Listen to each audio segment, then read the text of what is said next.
Good morning, everyone.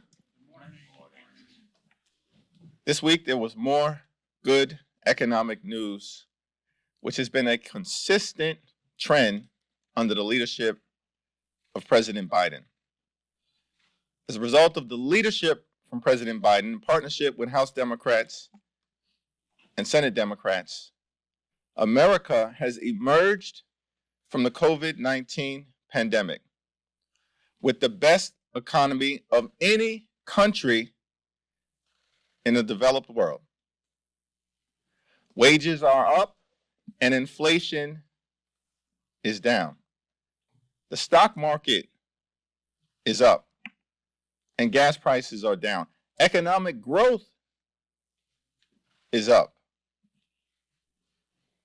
And border crossings that were illegally occurring are down 70%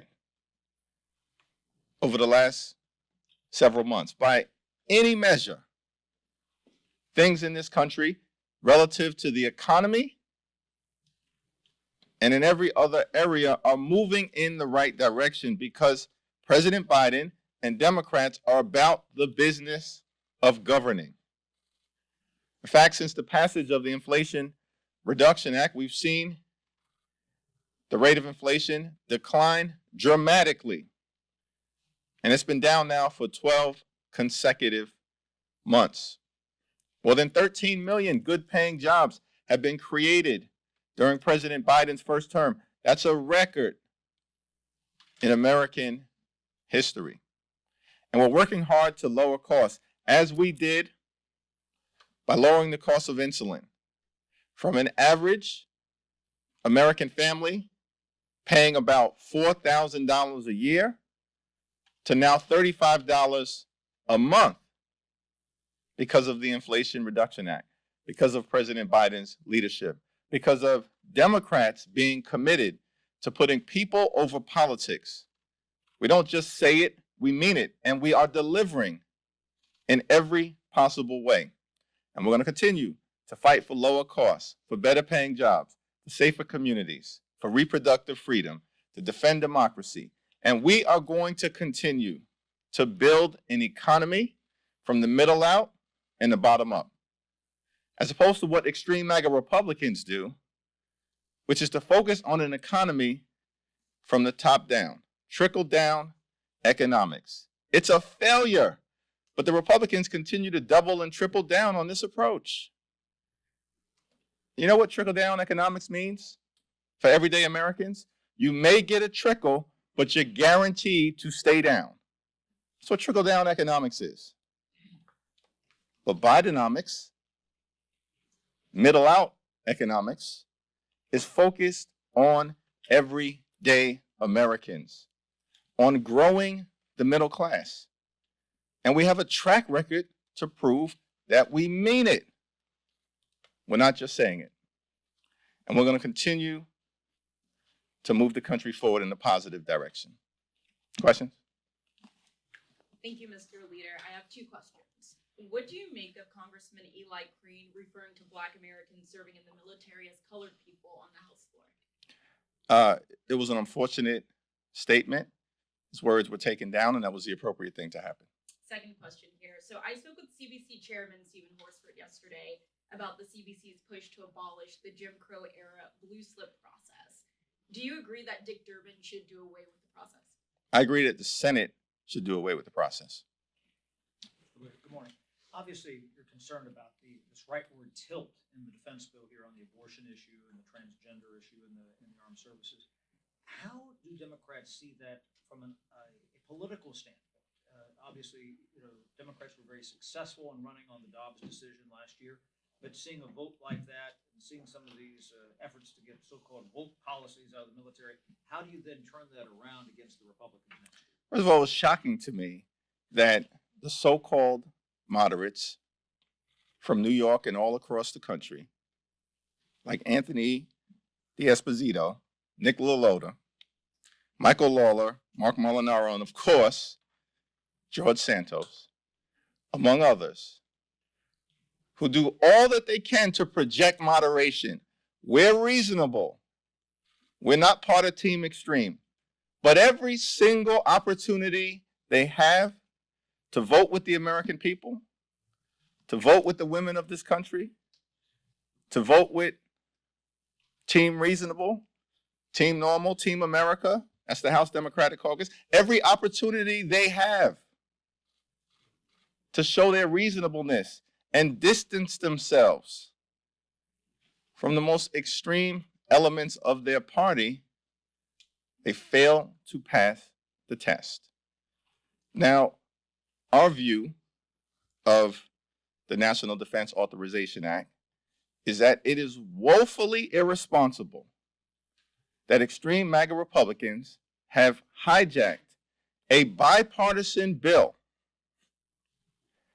that is essential to our national security and taken it over and weaponized it in order to jam their extreme right-wing ideology down the throats of the American people. That's why they've used the National Defense Authorization Act to continue their march toward a nationwide ban on abortion care and applying it to women service members and military spouses. That's outrageous.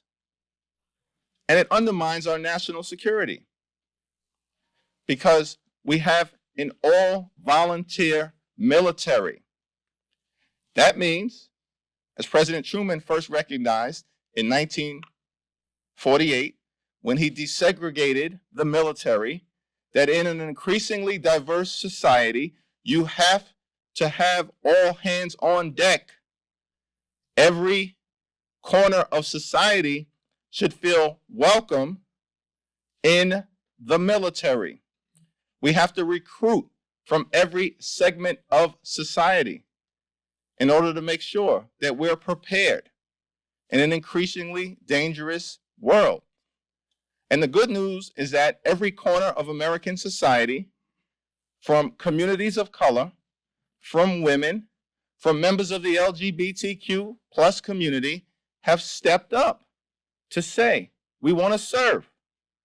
We want to protect and defend all that America is about.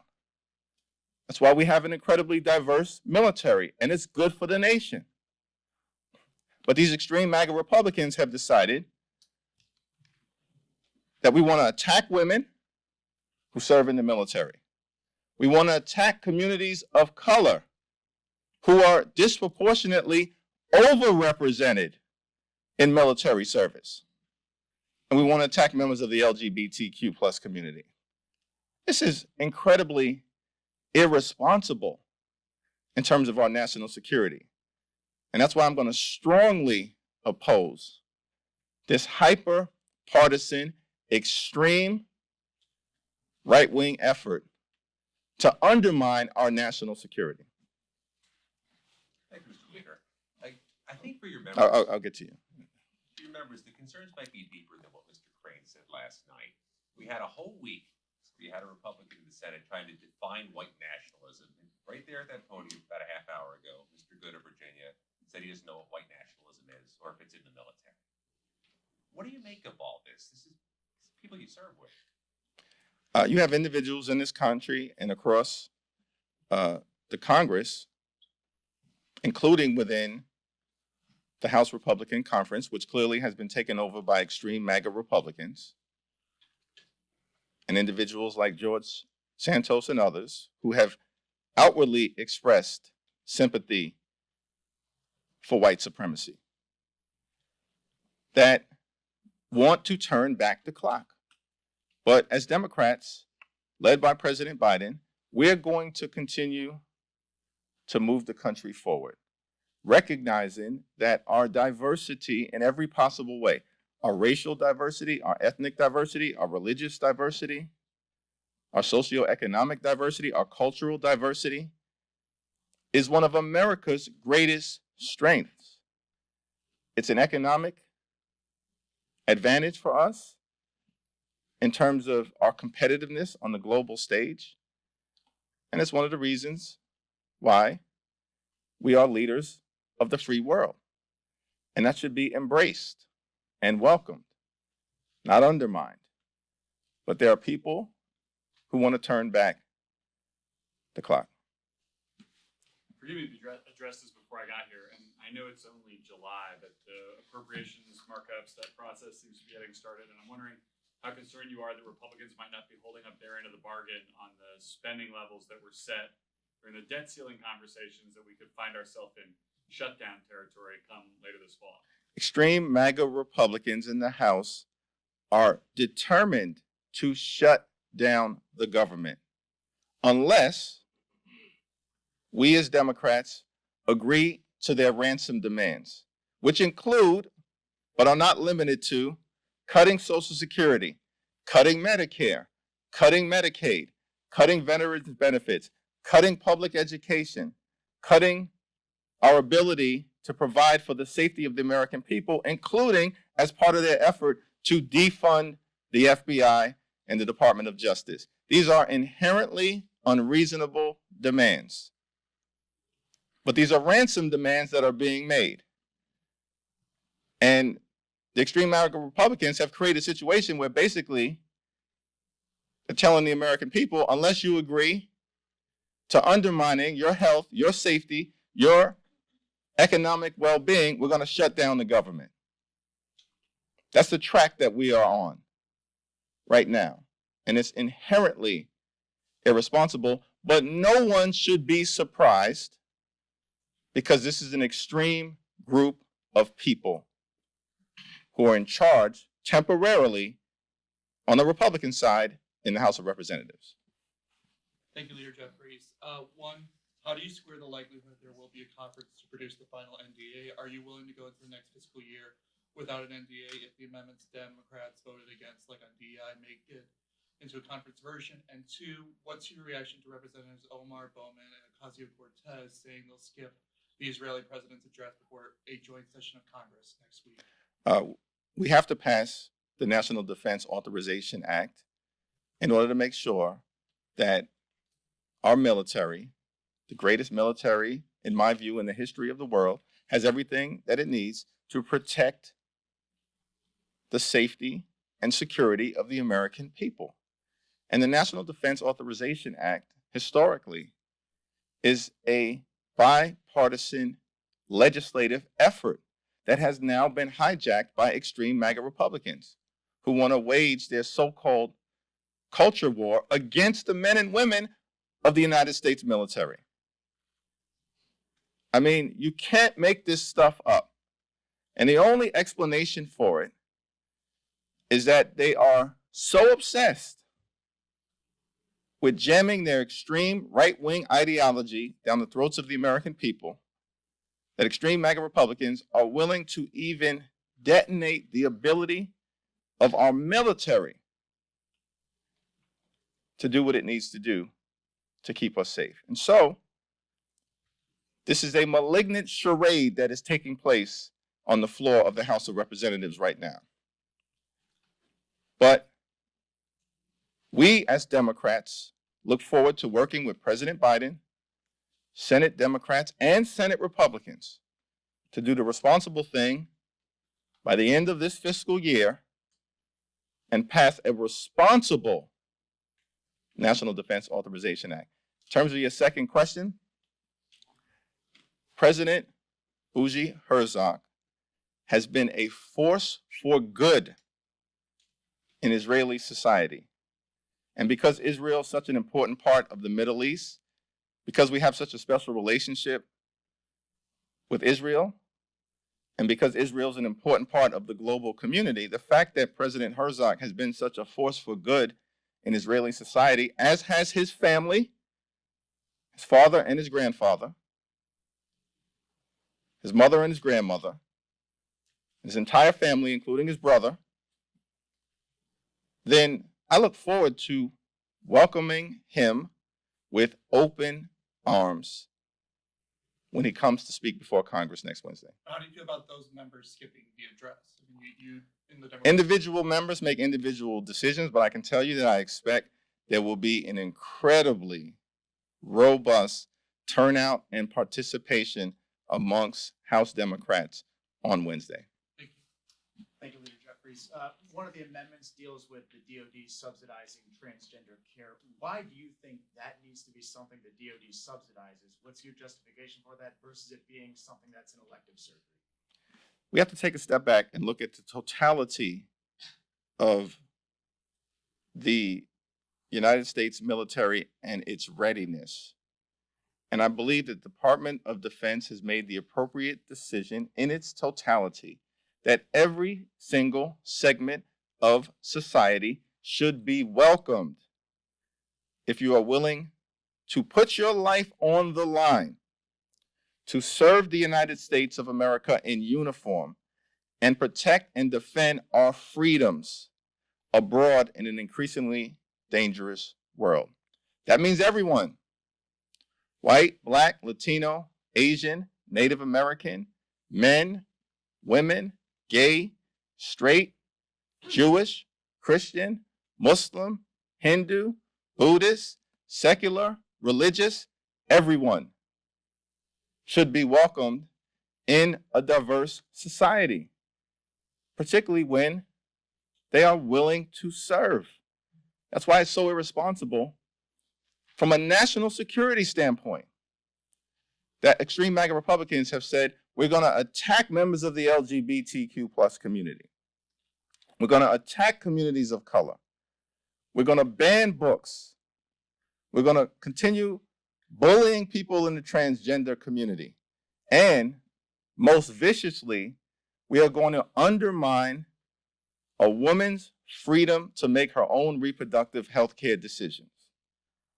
Military women and military spouses, that's extraordinary that they've politicized this bill in such a cancerous way. As House Democrats, we are going to cut out the cancer that the extreme MAGA Republicans have put in the National Defense Authorization Act, no matter what it takes. And we're going to partner with Senate Republicans and Senate Democrats to get a responsible National Defense Authorization Act. Heather? Hey, sir. Two questions. One, given Everybody's got 2 questions today. I'll go for 3. Yeah. one, given the votes we've seen this week and what happened in New York with the maps, how confident are you that Democrats are going to take back the House next year? 2, how do you square your attacks against these members when you had a member of your own caucus vote in favor of the same amendment? Well, we can agree to disagree within our caucus. The overwhelming majority of people on every issue of reproductive freedom over the last several Congresses have clearly expressed their positions as it relates to standing on the side of women and reproductive freedom. And we can take the issue of redistricting as separate from what is happening in terms of the votes that members of the New York delegation may be casting, which I am personally connected to. Because notwithstanding whatever position I have the honor of holding here in Washington, I'm a representative of the great state of New York. And I know what the values of New Yorkers are as it relates to reproductive freedom. We support a woman's freedom to make her own reproductive healthcare decisions. So I'm personally offended for the people that I represent from the 8th Congressional District who serve in the United States military. And if they serve at a base in New York, then yes, they'll have the ability to make their own reproductive health care decisions. But if members from the 8th Congressional District are stationed in Texas or in Florida or in Iowa, which is now on its way toward a 6-week abortion ban, again, further evidence that what the extreme MAGA Republicans want to do is impose a nationwide ban on abortion care. It's not hyperbole, it's reality.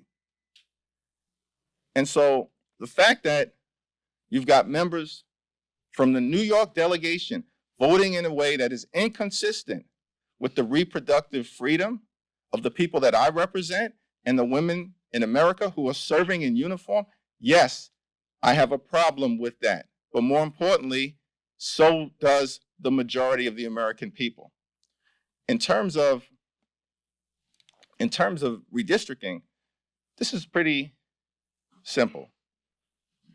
The current congressional lines in New York were drawn by an unelected, out-of-state special master who was handpicked by an extreme right-wing judge from Steuben County, which is located closer to Cleveland, Pittsburgh, and Toronto than it is New York City, Long Island, Westchester, Rockland, or the Hudson Valley communities.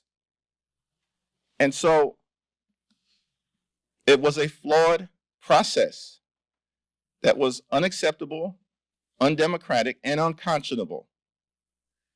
And the courts correctly concluded by sending the ability for the congressional lines to be drawn for the balance of the decade back to the Independent Redistricting Commission. New Yorkers should draw congressional lines for New Yorkers. It's a pretty simple concept that the overwhelming majority of the people of New York support. And that's what the Independent Redistricting Commission now has the ability to do for the good and well-being of our state. Leader Jeffries, Business Drama Next Star. One question for you today. I just want to get your thoughts on. You get the first question next week. I'll take that. So I want to ask you about one of the provisions that Congresswoman Ocasio-Cortez and Congressman Dan Crenshaw had put through for the NDAA, which is allowing for the study of using psychedelics in order to treat those who are suffering from PTSD. Want to get your thoughts on this. Is this something that you think should be included, considering NIH has even come out stating that this is something that could have a positive effect on veterans? Yeah, this has been an issue that has been raised consistently by different members, including Representative Ocasio-Cortez. And I think that we should all just let the science drive the decisions as we move forward, both in terms of what happens within the context of the United States military and throughout our society. Last question. Okay, thanks. We'll do the last. We'll do the last two. Did we get to you? Me, yes. Okay, yes, I'm sorry, yes. Thank you, Mr. Leader. I know you stated multiple times you're vehemently opposed to the NDAA in its current form, but are you expecting some of your members to break with the caucus, and are you okay with that?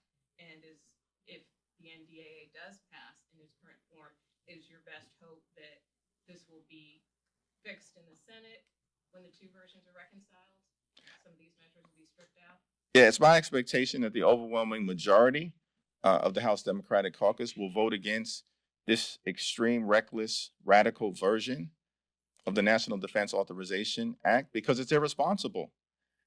And it doesn't lift up the national security of the American people. It undermines it in a poisonous and cancerous way by undermining the ability of the United States military to have an armed services that is fully reflective of our society and to meet the demands in terms of personnel in an increasingly fraught global community. Thank you. Leader Schumer on the other side said that he's going to be putting forward a measure as part of the NDAA that would declassify Pentagon reports about UAPs or UFOs.